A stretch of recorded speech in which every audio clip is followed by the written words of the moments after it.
friends, it's me, the well traveled ebony otaku, the well rounded global nerd. Okay, I'm done adding words.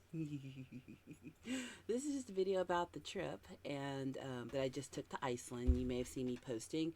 I didn't do any like content about my trip. I thought about filming at a nerd store, but there were a ton of people in there, and I don't put people on the internet who didn't want to be there. My husband will be on, which that's who is right here. That's him. He's very happy standing next to a replica of a boat. Well, not a replica, an actual boat that he intends to build in his shop. So I am just going to talk about the trip, and not just the trip, but I like to give nerdy inspiration. I'm going to talk about how we were able to do this trip because Iceland is not cheap. Especially if you're traveling from outside the EU, the European Union, and then also just how nerds can travel together, because this was a nerd trip. It was all SCA friends, the Society for Creative Anachronism, and then our daughter went as well, which she's SCA adjacent because dad and me are in it. But one of my husband's childhood friends has a household in the SCA, which basically is, they all come together and they're a group within the group within the group. I don't fully understand it myself, but it's a household. So just people who are choosing to be a part of this group within the SCA. And sometimes it's because they married someone who's in that group, or they were selected to be in it because they were awesome and they wanted them. Just all kinds of reasons. I don't know. Some of it's geographic. I don't know the ins and outs of SCA households, shires, provinces, kingdoms. I don't know. But originally this trip was supposed to be so people in this household could all go to Iceland together, and they started planning this trip before my husband and I met. So I was never part of the consideration originally, but life goes on, and not everyone who had intended to go could make it. So it went from being a trip that was going to be like 15, 20 people, and all of them, in connection through this SCA household, to 8 folks who stepped up and said, "Yeah, we're going. Let's do it." And this is that first bit of nerdy life advice I'm going to give. Be flexible when plans change. They're going to change. Some people couldn't make it because they had children, and children are real expensive and take a lot of time. And the way that we did this trip, kids would not have liked it, not small children, because we did a lot of driving. We changed Airbnbs like every other day, because we were basically taking a circle tour of the island. We, of course, landed at the airport. But we didn't go straight to Reykjavik. We went around Reykjavik and went to an Airbnb way outside, and then just and came back to Reykjavik. It was a whole thing, but you'll see. I'll show you. And one person did not most, she did all of the organizing for the trip, and we trusted her with our dollars. Like, she figured out how much it would cost per person for Airbnbs, gas, car rentals.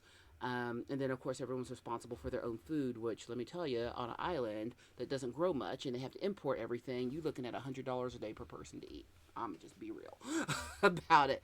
But everything's good, so it feels like you're getting your money's worth. But those are all the things. So the trip ended up being a couple of folks from that household. Me and my husband were a couple. There was another couple there. And I'm not going to get too deep into their business, but and then there were friends there, and one friend had dated the friend of another friend. Like, they're just interesting relationships, nothing dramatic. But you got all these little pieces, and then we've got our daughter, who is just the college student who wanted to go to Iceland and doesn't know any of these adults except hers. like not really, but she's an adult too, so it was fine. And then only 3 of us could drive stick shift, so we were the drivers for the whole time. So my dad taught me to drive on a stick. So yes, millennials can drive sticks. In fact, 2 out of the 4 drivers were millennials. Me and the other girl who drove were the same age, and then the other guy who drove was my husband's age. They're Gen Xers, and he drove. My husband doesn't know how to drive a stick. I it matters who taught you and where you're born, because in a lot of parts of the world, stick shift is still it. It's not as big a thing in America anymore. I kind of wish it was, because I miss having a stick. But my F-150 does manual and automatic. Like, it was so funny when we came home and picked up the truck. Like, I immediately went for a clutch, and I was like, there's no clutch in this yet. So that was fun. But I'm just going to talk through the trip, talk through how we all got along and stuff, you know. And, friends can go on trips.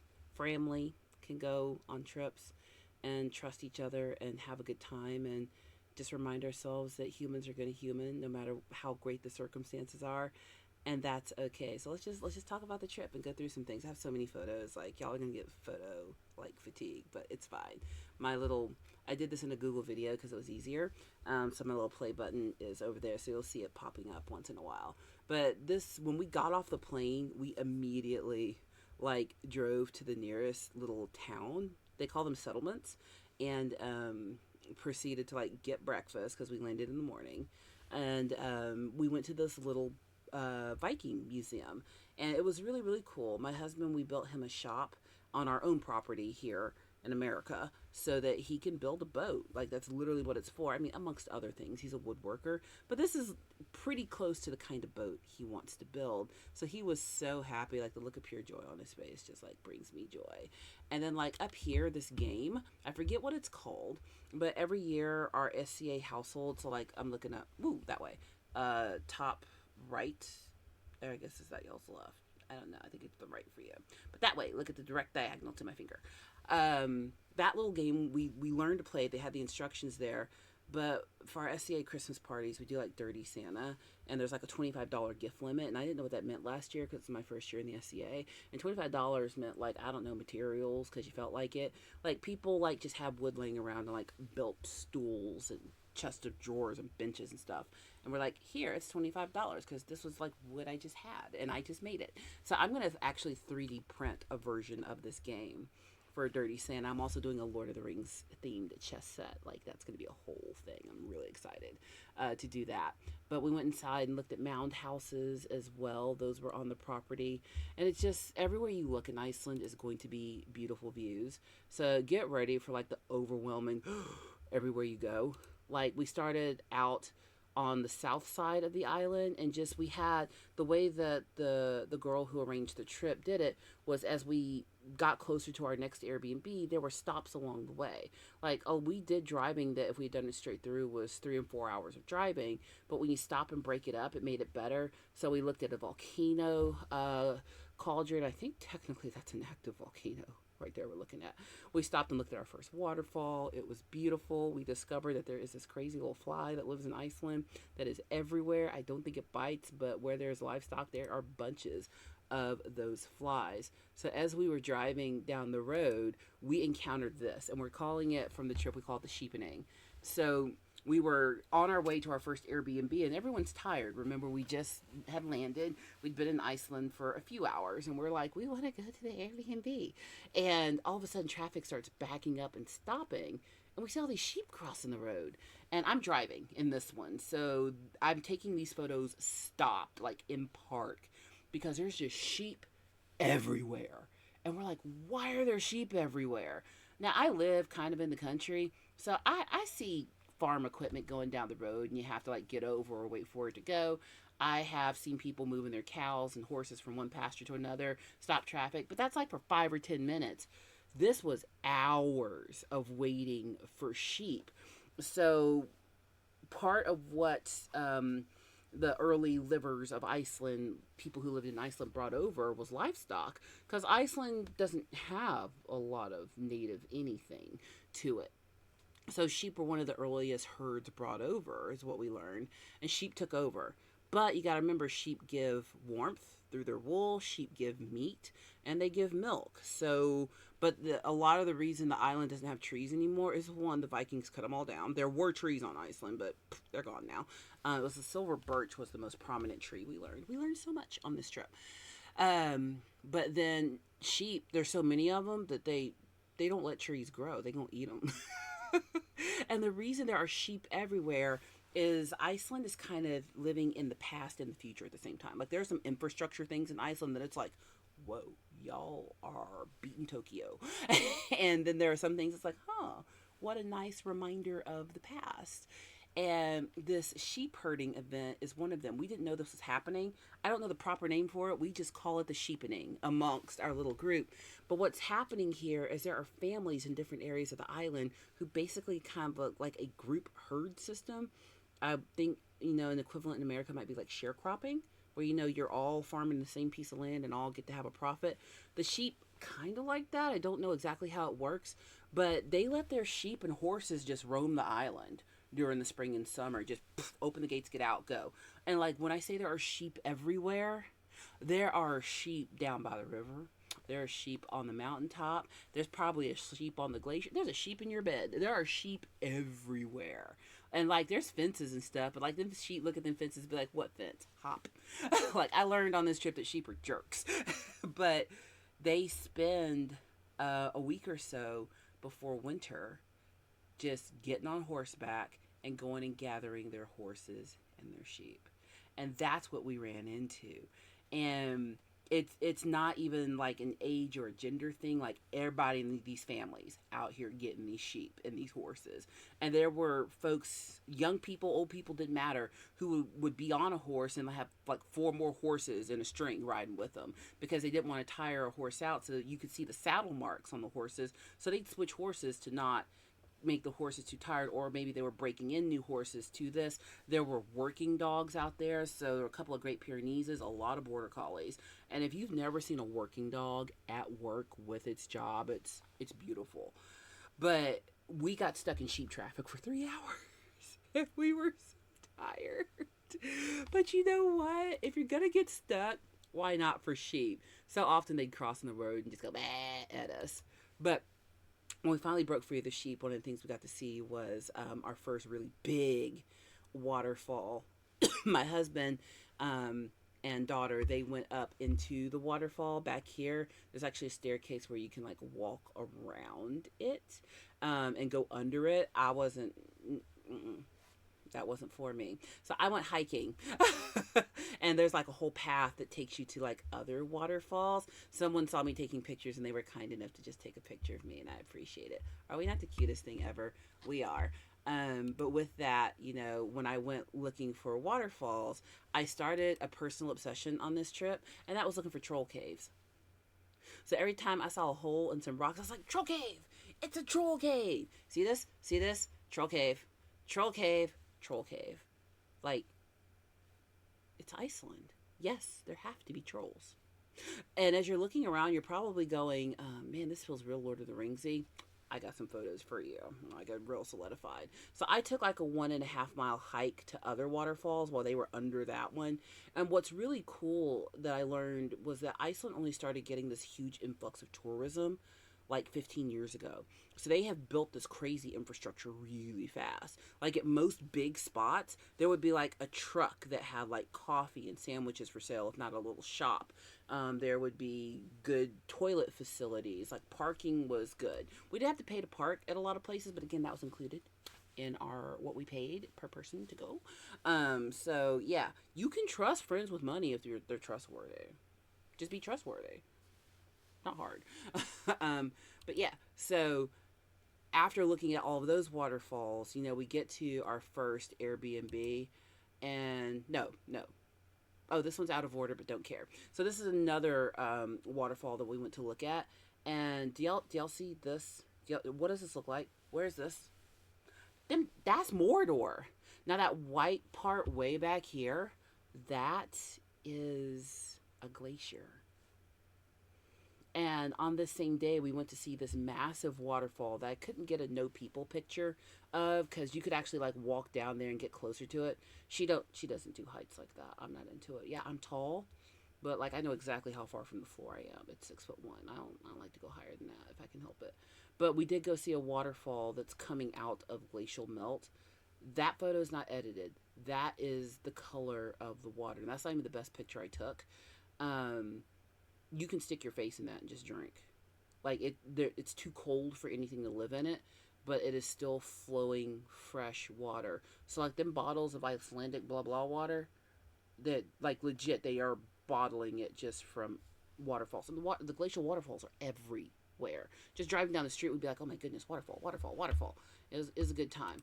And moving past that, when we're traveling, yeah, I had to take more pictures of it. I mean, come on, is that not Mordor? Shoot, that way, it's Mordor. You see it, I see it. It's Mount Doom.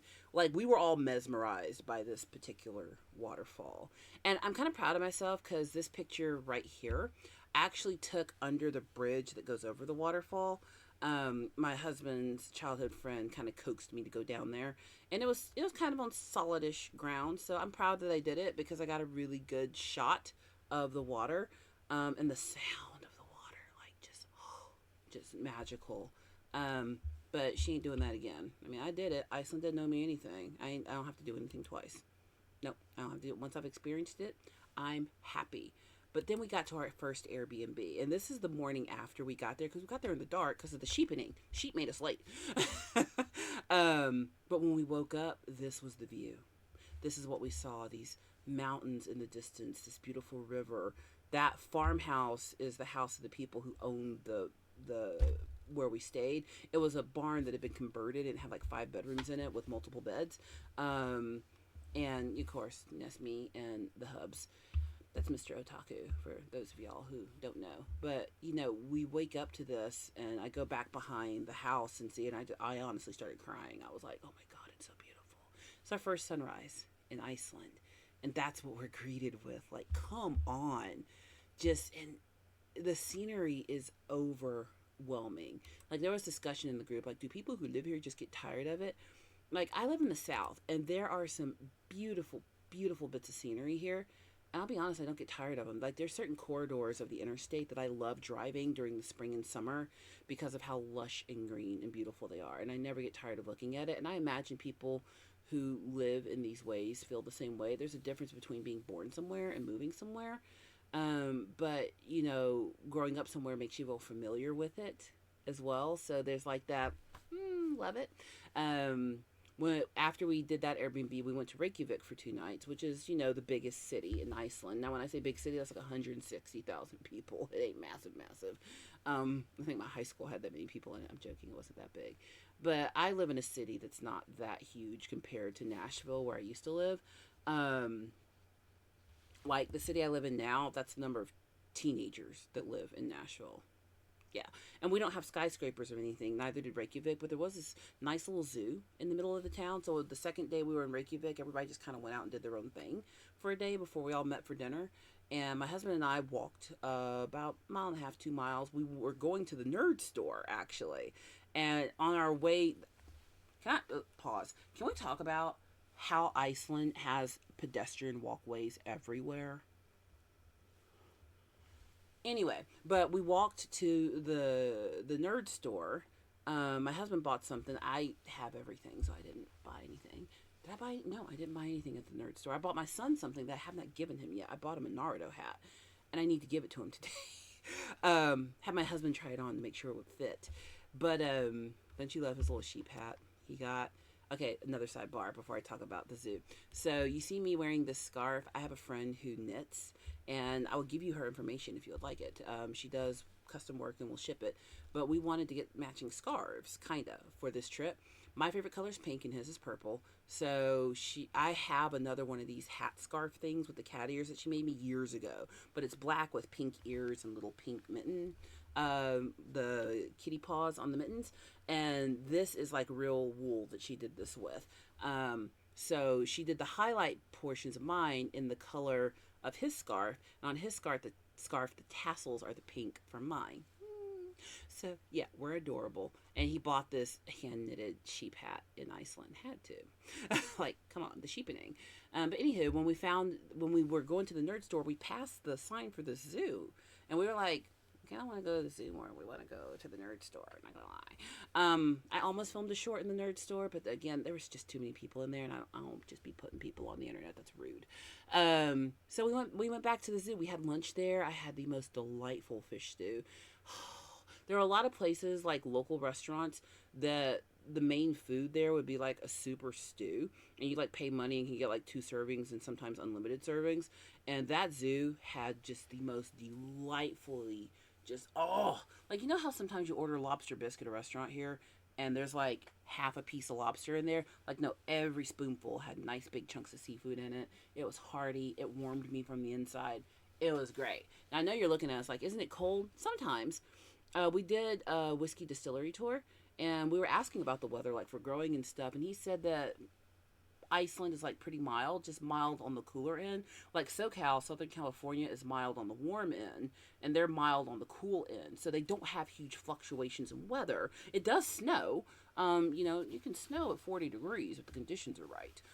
It's just, if it gets windy and rainy, that's when it's real uncomfortable. Or if you're out on the water, because water is going to be colder. The water up there is glacial melt for the most part, so it is cold. But when we went to the zoo, they had reindeer there, and my husband beat me to seeing them, so I had to take a picture of him. I'm like, this is Santa Claus checking the herd for the new year. My dog is under my feet. It's thundery this evening, so he wants to be close. I felt my foot get warm. I was like, why is my foot warm? The dog is on my foot, and I'm not going to move. Now I'm stuck this way. And there was a little Arctic fox at the zoo. Let me tell you about the Arctic foxes, because somebody out there is going to be like, oh my God, the fox is in the zoo. No, this is good for this fox. And look, isn't he a distinguished gentleman? He's so cute. But Arctic foxes are apparently endangered everywhere but Iceland. And they're like the only predator on the island, and with all them sheep out there. And apparently that little guy can take down a sheep. I didn't know that either. I was shook too when I found that information out. So when hunters have the option to get rid of Arctic foxes, oftentimes they try to give them to zoos and stuff. So there was another zoo on the island that we went to towards the end. They had an Arctic fox as well, and he was there because a hunter had just captured him. And instead of turning him into a pair of mittens, he gave him to the zoo. So he's living his little best Arctic fox life there. He's so cute. But just, there's so much to see and do in Iceland. So this is more troll caves, but this is even better. Do y'all see what I see? Look to the right. Do y'all see that? Do y'all see that? Look at this. This is an old god from years gone by, turned into a sanguine overseer of all who dare pass. I read way too much. But yeah, it looked like a troll face. I was like, it's a troll! My husband was like, okay. But on this walk, we were on our way to see another waterfall, and there's a lot of waterfalls. But this particular one that we were walking to was near where the Continental Divide is, and one of our friends got there a couple of days early, my husband's friend, and he actually went snorkeling where in between the continents. And he said the water, again, was so clear and clean, he actually took off his mask and took a gulp. I know, us city people are horrified. Us not living Iceland people are like, you can't do that. Yes, you can. When it's glacial melt in Iceland, you absolutely can. But me and my troll caves, I'm actually going to print out a bunch of my troll caves and, put them in a collage on the wall, because troll caves, come on. You don't see the troll? There's a troll. He's there. This is the waterfall that we were walking to. I mean, look, stunning. I just squeezed in a couple more photos. Daughter was real interested. You can't see her face, that's why I put this picture here. But she was real interested in these sheep. Like, while we were doing the sheepening, she was trying to lean out the car and pet them, but the people on horses were like, don't touch our sheep. But there were wild sheep once in a while, and not wild, but just out there, and this is her trying to get to a sheep. She's trying so hard to get to that sheep. It was so I had to take a picture of it. It was so funny, but she's great. So on this last waterfall we saw, this was on the walk to and from that waterfall. We're a good 30 feet above this particular picture, and look, you can see clearly through that water. Now look, y'all, if you're gonna go on a tour of Iceland, don't be throwing pennies and stuff in the water. This is why we can't have nice things. Look, I know, it's like, do you let tourists in? Do you not? Look, people need money, get your coins. That doesn't mean take those coins and throw them in every water source. Can we have nice things? Can we behave like adults? Like, don't throw your paper on the ground. Like, they have trash cans everywhere. Throw your refuse away. Like, don't taint this beautiful area. But this is what I'm talking about. This is where our friend went snorkeling, which it's a whole thing if you want to snorkel there. Like, you needed a diving certification and stuff, which that's not something she's ever getting or going to do. Happy for everyone who did it. But he booked a tour to go down there and snorkel there, and it was, his pictures are amazing. I don't have them because that was not my trip, so I'm not going to give you pictures of something I didn't do. That would be rude and a lie. This is a photo I'm really proud of. So as the trip progressed and I started learning more and more about my little camera, this camera here, and some settings on my phone too with taking pictures, and this also has a wide angle lens attachment, I started trying to be more conscious of how I was taking pictures to remember the landscape. And this is one beach we walked down to on our way to our second or third Airbnb, can't remember at this point. But you can see just out here in the distance, you know what that is on top of that? That's a glacier up there on this mountain. That's what that is. That's not snow. That's ice. And we're down here on the beach. You see a little few people out here. But I did find some refuse on the beach. Took care of it. But don't be that guy. Like even when I go to campgrounds and stuff, I'm real conscious to bring as little stuff that could be thrown away with me. Like I take all food, put it in glassware, because I don't like to leave nature a mess if I can help it. No one's perfect, but don't add to the problems if you don't have to. This was a ridge. No, it's not. This is our third Airbnb, and this one was the coolest. I didn't take any pictures of the houses because I know they're on like Airbnb.com and stuff, but y'all can go find them. But one of the houses we stayed at, this was the view out the back. When we got there at night, again, we opened up the back door just to let some air flow through the house, because a lot of the houses are using geothermal heating because it's a volcanic island. So, up from the earth, you can heat the whole place. And you have to open the windows to cool it down because it's so daggum warm. And that the fresh air is just nice. The air there was so clean that like you come home and you think your world stinks. The air was so clean there. But that was out back, and I walked down there and took pictures and stuff. Didn't realize there was a path from our house to the thing, so I walked through all that grass, almost fell in the sinkhole. And I saw my daughter coming from the other end. I was like, wait, how'd she? Oh, there's a path. I should have done that. But at that house, there was a hot tub. Not what you think it is.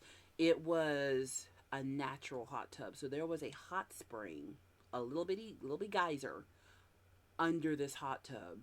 Looks like any other hot tub. But because it's coming up from the earth continuously, it just drained off and stayed hot naturally. There was a shower with a heater, outdoor heater next to it. So you shower off really good, and then you get in the cleanest water and just sit there and cook. And me and my husband sat in that hot tub at 10, 11 o'clock at night watching the northern lights in pitch blackness. You ain't had a memory. You ain't had a good time. That was like one of my best memories. Where are the pictures? I ain't taking pictures of us in a hot tub. We ain't them kind of people. But it was, everyone loved that house too. Like everybody's talking about how we want to like buy it and move in. It was a really cool house. Like it had all subfloor heating, but I think every house we were in there did. But it's either done through the geothermal heating, but in this one, that runoff from the hot tub that was hot was running through the floor. Well, I say they living in the past and the future at the same time. Iceland, whatever you're doing, it's correct. Keep it up. Good work. But like you walk around barefoot and your toes feel cozy. And every house, because they've got, again, geothermal water heating, you actually have to pay there to cool the water, because if you just turn on hot water, you're gonna have you soup for dinner. You have to use the cold knob as well. The cold and hot knobs being separate, that actually makes sense in Iceland. Doesn't make sense in the UK, but it makes sense in Iceland, because of where the water's coming from. Maybe it's the same deal in the UK and I don't know that, and I don't care to learn right now. But somebody's gonna come for me for the algorithm. Anger for the algorithm. This is where I had the most fun, like picture taking. So all of the group, including me, had booked a magma tube, like an empty magma tube tour. And we were supposed to go down and do this cave tour, and I was going to try to be brave and go down these spiral staircases. But you have to wear a helmet. And when we went to put on the helmet would not fit over my hair. And you know what? I'm going to just let the Lord work. Because when they came up out of that hole, they looked like they'd been to hell. Like they looked like they'd done seen some things and experienced some things that I didn't want to know about. So I was like, you know what? Maybe I did not need to go on the lava cave tour, because they looked bedraggled. But there was a beach nearby, so I took the car, because I'm one of the drivers, and went down to the beach, and there was just this magical lighthouse that I became obsessed with. like so many angles, exposures, just could not get enough. And the sun was going down. So I was like getting just, and there's this old fort over here that was on the beach that was just off in the distance. I didn't have time to walk over there, but I took a good photo of it. Like, come on, like, look at this, look at this. You ain't ready. You've seen some of them because I posted them, but I just got dumb taking pictures at the lighthouse. It's sunset on a black sand beach at a lighthouse in Iceland. So I started like setting my camera up and taking pictures of me because it's like perfect silhouettes. What was I supposed to do? Not do it? Like what am I gonna be sad? Here's more nerdy advice. Was I gonna be sad I couldn't do the other thing? They're giving us a refund, so whatever. Um, I'm in Iceland, so go make lemonade out of lemons. I couldn't do that thing. Go do another thing. Like everyone was like feeling bad for me, like we can cancel. We don't have to do it. No, you ain't gotta do that. I'm grown. I'm gonna find something to do, and I did, and I had a blast. I cannot tell you the people walking by watching me. Well, there's only like 5 other people out there, but all 5 of them were looking at me crazy as I was propping up my camera and phone to take pictures of myself and hollering "capture" into my phone. Because with the headset and the audio voice controls, because these are pictures from my phone, not my actual little mini SLR camera, I can tell it when to take pictures. So I can be like, cheese, capture, take picture, and it'll do it. But I was testing it. I would like aim it and walk behind it where I could see the screen and see if it would take the picture. And it was like hollering to see if it did it, and it would. So that I position it where I wanted to take. Yeah, it was a whole thing. But I was obsessed with photos at this daggum beach and lighthouse. Come on. Look at this.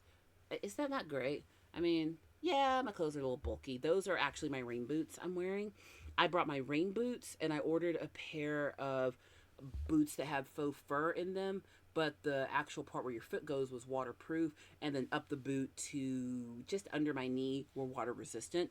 Those were great as well. You want proper footwear. If you're going to go out hiking at all these hiking boots, rubber boots, something that can protect your feet from cold and wet is what you want, and do it comfortably. Um, and then as far as clothing goes, you see me wearing a lot of hoodies. That is what I wore for most of the trip, were hoodies. But when the further we got up north, then I did need to break out my actual coat. Or at nighttime when the sun went down and the wind was blowing harder, I needed my actual coat, which was a windbreaker. This is a volcano on the island. That is the volcano that has the lava tubes that they went to explore. And meanwhile, I'm over here posing at the beach, being fun. It was a good time. But I took some of the best pictures of me ever that I've ever taken. I'm like, girl, look at her modeling. It was a good time. That was great. We're getting towards the end. I'm so sad. But yeah, we got to do things that everyone wanted. We went to another boat museum. My husband really loves boats, so he was super happy to get to see some of these old shipping vessels at this particular museum. I did. Nobody freak out. It's fine. I did have 2 bites of a fermented Greenland shark. I know. Well, when I travel, I want to eat something I couldn't have at home. It's just how I am. And we don't eat Greenland shark here. I also may have eaten puffin and whale. And I'm sorry, but whale is delicious. I know someone's coming for me. It was great. But people eat what they eat from where they're from, So I've traveled the world. I've broken bread with people who have nothing. And I'm a little bit of a picky eater, not gonna lie. Like there's stuff I don't like. I don't like mayonnaise. I don't eat white creamy food unless it's cheese or ice cream. Cool, it counts as ice cream. I don't eat room temperature mayonnaisey stuff. Won't touch it. But I've been places where people have no food and they share their food with me, so I didn't care what they made. I ate it. And this is a blend of modern culture and ancient culture, and to get to experience a bit of that was really magical. Over here, this is a big cliff that they think was an old fort. It's actually like over in the distance. You can't see it. But I wasn't going up there. So I went and played with my camera again and took pictures of me. And I got some really fun ones when we went to that bluff. But it was super windy that day. I did put up a short of that. It was just Like it was rough. Like Chicago in the wintertime times five. Like it was rough wind. Like blew us over a few times. And so I'm glad I didn't go up to that cliff side. I think this might be the best picture I took on the whole trip. We went to go to a village of mound houses. So if you're thinking Hobbit, yes, these are the inspiration for the Hobbit holes. They are houses literally built into the ground with the earth just naturally growing over them. Like that's grass. That's grass, that's dirt. And there's an old church there, and I was looking to get just a great image. It like look at that, look at the sky, look how green that grass is. They were all inside touring it, and I was on the outside because I really wanted some good photos of that church. It's a beautiful old building, and I had to have it. And this is just another old boat we saw at the boat museum, but my husband liked it. You can actually like see the edge of him right there, looking at another boat. He was so happy, and his happiness makes me happy. But that just everywhere we went, the vistas were peak. There was nothing not worth looking at. So then when we went to Akureyri, which is the other biggest city in I can't say it. I'm not Icelandic. And you know what? It's not Iceland. It's Eastland. IS land is not island. It's Eastland in Iceland. I'm so glad that I can say Eastland. Not Icelanders, Eastlander. Um, but we went whale watching when we were in that city, and there was just a boat dock dog, and she was goodish girl, and I just who's not going to take pictures of the precious goodest girl? Sammy's the preciousest boy. Yes, he is. He's the goodest boy, but she was the goodest girl, and we all fell in love with the dog. Like, how do you not? But when we went out to go whale watching, this was the view from the boat. Now remember, we have gone up north now, so it did get cold up there. It was like in Celsius 9, 7. I think on one day it was 4. In Celsius, not Fahrenheit. So it was like in the low 30s, upper 20s once we got on the water. So all of us over prepared. We all had like our me and my husband. I can say what we wore. We had an underlayer of wool each, and then I had on a t-shirt and leggings over that, and then a pair of jeans and another shirt, and then I had my windbreaker fur-lined jacket. I had to take the jacket off because they gave us these suits to put on, and they serve a couple of purposes. Yes, to keep you warm, and they are warm, like they're hot. You'd be sweating after you get out of those. But also, if you fall in the water, they can see you, and the suit actually will keep you buoyant. Don't fall in the water. And it was so fun because on the ship they gave us hot chocolate and like little biscuits and stuff. It was so magical. But there was one whale out in the bay. He was a sperm whale, and he was putting on a show for us. He was like, hey, and then he'd like dive in and flip his tail, and there's actually a website apparently where you can like get a picture of a tail of a whale, and they can identify it if you upload it.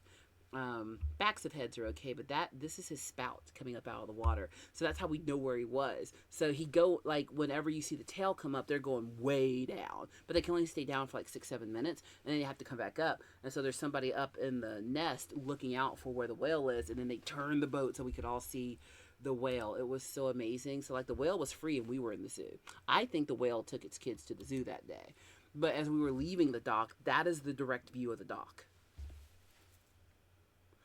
What the walls of Moria is that? Like, come on. And that's just me and my husband being as adorable as we are. We are so precious. He's my favorite. um, I know, Pookums. He just squeechums. Yeah. Oh, you're a good boy. If you don't talk to your pet and baby talk, I don't trust you. He's a good boy. Oh, he's so handsome. Oh, look at the handsome. He need a belly rub. Yes, he do. Yes, he do. Okay. So that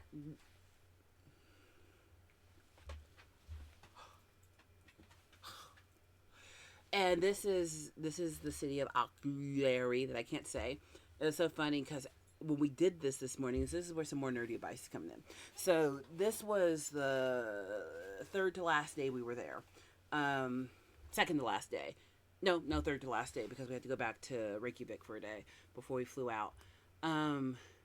My guts told me that doing this, because this was like a 3-hour excursion, was going to be tiring because it was cold, it was windy, it was wet, it was as cool as it was just like, ah. Someone texted me who wants me. Advertisement. That we were going to be more tired than we thought we were. When we were done with this excursion, part of the group wanted to go look at another waterfall that was like a 2-hour drive away. And part of the group wanted to stay the F in town. And it got a little tense for a second because our organizer was like, I organized all these things. We should go do them all. And then some of us were like, we're tired. We have been going all week. We are ready to. Like, my daughter wanted to go thrifting in Iceland. Another person wanted to just go sit at a bookstore and journal. And me and my husband wanted to have a date, you know? And so we ended up splitting the cars. And there was tension for a few moments. But, you know, being that she is a communications expert, she went around communicating experting and help people understand that it is okay to have a plan and that plan change. Even if you planned everything down to the minute, that's part of life. That's part of the experience of being human and learning how to adapt to change and make the best of any situation. Even though we're on an expensive vacation in Iceland, your emotions in any situation are still valid. It is valid to feel disappointed that people don't want to do the same thing as you. It is valid to be tired and not want to do anything. Both are valid. Two things can be true at once. So what we endeavor to do is how do we have conversation about how we feel and what we think without hurting people. So I got to help facilitate some of that. It was a good time. And then everybody's calmed down. And it was like, oh yeah, we can do different things. And you know what? 8 adults together at some point, doesn't matter how good of friends you are, you're gonna get on each other's nerves. I do my taekwondo trip every single year, and it never fails. 4 days in, we hate each other for like 6 hours, and then we're friends. You know why? Because people need their space. You've lost control. You're not 100% master of your own universe, and that's okay. You just go recognize where you are, walk away until you can gather yourself and your feelings, and just don't do and say things with your emotions that you can't take back. So we stayed here for a couple of nights. Beautiful Airbnb there. This was the view from our Airbnb. More of that cute, cute dog. That's daughter petting the dog. But literally, this one and this one, that's the house that was next to ours. This is what we looked out at. So this is actually the city of Akureyri. I can't say it. I'm sorry, Eastland. I can say Eastland, but we could see all of it. I can actually tell you of this main street here. That's where we went thrifting. We went to like 3 thrift stores, and I brought some stuff back too. Look at this. I didn't even plan to show y'all this. Look at this. I found this for like $2. It's an itty bitty little Stein. I have a Stein collection, but I couldn't find a big Stein that I wanted to bring back. And I'll show you this in a second when I get to that place. But just waking up to that, come on, yeah, and that's what makes it special. You know, I'm not gonna do this again. The last place we visited that was big was this petting zoo, just about 30-40 minutes out of Akureyri. And this sheep right here, he is my favorite old gentleman. He is laying on this mound of grass as a bed and eating it. I want to be him. Like, what a great way to exist. But he is cud chewing. And we all found him hilarious. But I found this place to be just the cutest. And it did have a little cafe. This is a barn they turned into like the welcome area. But me and my husband, everywhere we go, we buy a new set of matching coffee cups. He got one, but I got this one. So it's kind of metallic-y on the inside and shiny. And yeah, it's got like, apparently the wife of the farmer who runs the place does all that kind of thing. She is doing the Lord's work. But that's husband petting a little baby sheep. I know it's called a lamb, but baby sheep sounds cuter. And look at your black face. He just shows me so precious. He's just a precious. And just that's the view from the farm. Like, come on. And the guy, I love the sheep so much. And there was an internal barn area where they had just other animals they were raising. They had a lot of barn cats because, you know, vermin. And they had some barn cat kittens who were, you could go in and pet a couple of people at a time. Had we been in America, I've been trying to take this kitten home. He's so bad, but so cute. I had a cat that looked just like him when I was younger, when I was a teenager. His name was Charlie. But he was playing with my husband's scarf, and it just was so stinking cute. I was talking about clothing earlier. We did both have windbreakers. We got his from REI. Mine was actually when I bought several years ago. It was a merch buy from Game Theory. It was one of the last merch runs that were done before Matt Pat left. and it's that green and gray jacket. And I'm not gonna lie, that's a good coat. I thought I was gonna need that the whole time I was in Iceland. I got hot under that thing. It's like, take it off. But that's the one you saw me wearing like up on the mountain and stuff. Like, it was a good coat. So when they say they're like producing top quality merch, they ain't lying. They ain't lying. I love this old man. He's so great. But then, but then, we can't believe I put this in here. We went to one more waterfall to look at. We were driving back, the sun was going down. We had to stop at one more waterfall. And this particular waterfall, I was told, and I think it's true, that it is one of the most dangerous places for tourists to go tour because the hiking trails around it is real easy to fall. Y'all, I don't speak any Icelandic, but um, I know what that means. That is literally the sign that said this waterfall. And it was super windy that day, like whoa, like shake your cockles, like windy. And I was getting out of the car, and I was like, I'm gonna be brave. I'm gonna go see this waterfall. I can at least step on the bridge. I got out, felt that wind, saw that sign, said, mm-mm. She got back in the car, and the other girl who was my age, like she went out there and she came right back. She's like, something feels weird. I don't like it. The juju's bad. And then like my husband's friend came back too. Like we were all like, on this particular waterfall, like not doing it. Where's the waterfall? Didn't go over there. Don't know what it looks like. Not showing you a picture of somebody to take a picture of. But that sign, y'all, that sign. So this last picture I have was our final little bit of time. We went back to Reykjavik the night before we all had to leave. And in Reykjavik, if you know, oops, didn't mean to move that. I wanted to move this. I'm moving me. In Reykjavik, there is an area called the Rainbow Road. It is a road that is a rainbow, and there's this beautiful church steeple at the end. And if you don't know what the Rainbow Road is, it is what it's an area of Iceland that's very much themed toward allyship.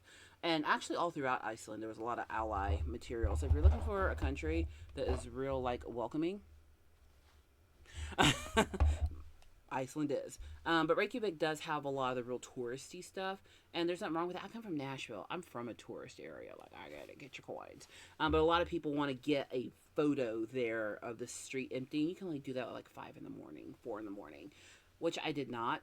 But to get a shot of such an iconic place as we're leaving, it was great. I will tell you, Iceland not cheap. You want to spend some money, you want to spend it in Iceland.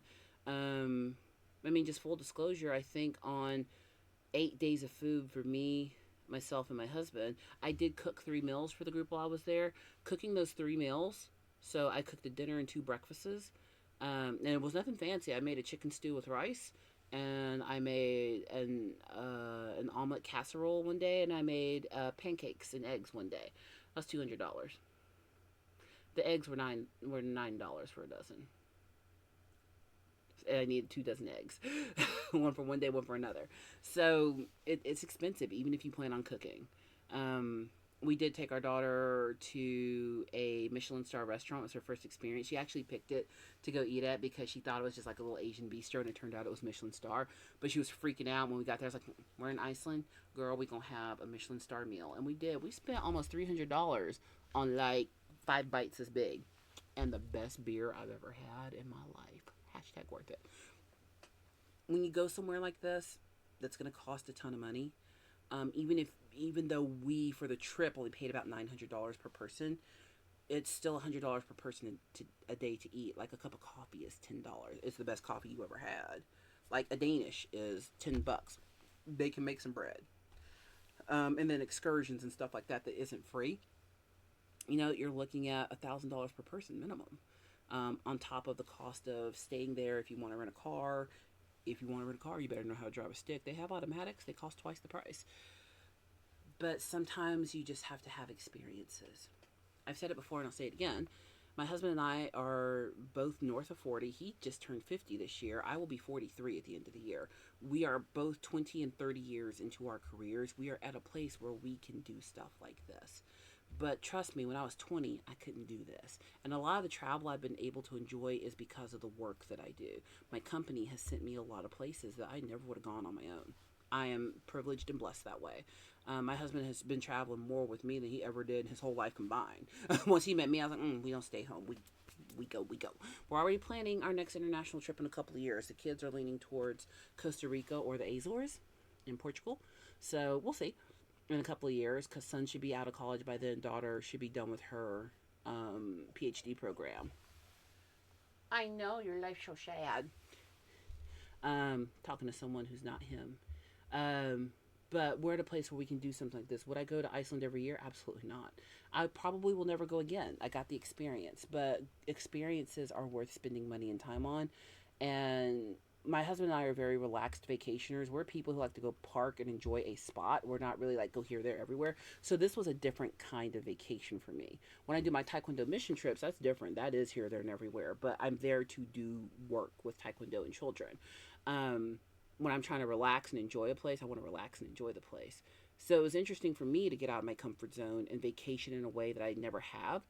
To be going here, hither, thither, and yon. And for the person that arranged the trip, it was a good lesson for her and understanding that not everyone vacations the same way and wants to do all the things everywhere all at once. um, and we all had lessons, good lessons. And you have to remember not to deprive people of the chance to learn their lesson or for you to learn something new. Because I learned that I like peace and I will be a peacemaker and be an ear when people need it. But also that I'm okay with saying, hey, I want to do another thing. Stand up and have agency when you need to. You know, I would say overall the trip was a resounding success. It is different for my husband and I to travel in a big group like this, so I learned some things. Would I do it again? Maybe. Depends on the people and depends on where we're going and what the itinerary looks like. Um, and hats off to our arranger of the itinerary because that's some work. She did a lot of work. I those of us who didn't arrange cannot complain because we didn't do the work to do all of the like she arranged things down to the point that in our cars we had Wi-Fi hotspots so that we always were online, but which was important so we didn't lose one another like when we got to places. And Iceland has a really good telecom infrastructure as well. There were no places we went where I had no signal. Now, what your plan does in a different country, that's a whole other conversation. But there was always a signal. Iceland, again, living in the past and the future. Love to see it. But if any of my friends who went on the trip see this, no complaints. It was great. Just humans are going to human. And you have to accept that. Like, all humans don't 100% get along all the time. But once the adventure is done, can you look at that event and go, huh, yeah, that was worth it. I can do that. I can 100% say it was worth it, that I recommend it. And you know what? I look forward to visiting another Nordic or Scandinavian country one day. I think my husband and I, after doing this trip, we plan on doing a fishing trip to like Norway or Switzerland in the future because we both like to fish. So going up in the mountains with the trolls and the fairies and fishing would be a good time. So thank you for coming along with me. One of my videos I posted this week that was pre-loaded, there was no sound, so I had to take it down. So this actually works out because now I have my other video for the week. I'm getting back into the stream of things. This is a real-time video. I'm filming, finishing up October and about to start November and December. I'm going to get back into the swing of lives probably next week because I am starting my master's program. And I don't know how much work that's going to be. So I'm going to go back to 3 preloaded videos and I'll stick lives and shorts in there where I'm able. But if I record far ahead, that makes school easier because I figure I can get 2 months ahead on videos and then, work through a whole semester of school and then do 2 months of videos again. So that's my plan, but we'll see. And also, I will be discontinuing memberships on my channel. I don't think that really works for my channel and the type of content I do because my content is just whatever nerdy thing I feel like talking about. And it will always be that way. So, but you know what? It's fine. I do YouTube for fun. The second it quits being fun, that's the day I quit doing it. But right now it's fun. And you know why it's fun? It's because of y'all. And I appreciate every single one of you. Look forward to the first Wednesday in October, the Fulgrim video coming out, which will be the one where we do the comment contest to celebrate reaching 5,000 subscribers. It's going to be a good time. It's going to be a good time. She's going to be real extra in that video. But until then, please like, comment, subscribe, and I hope to see you in the next one.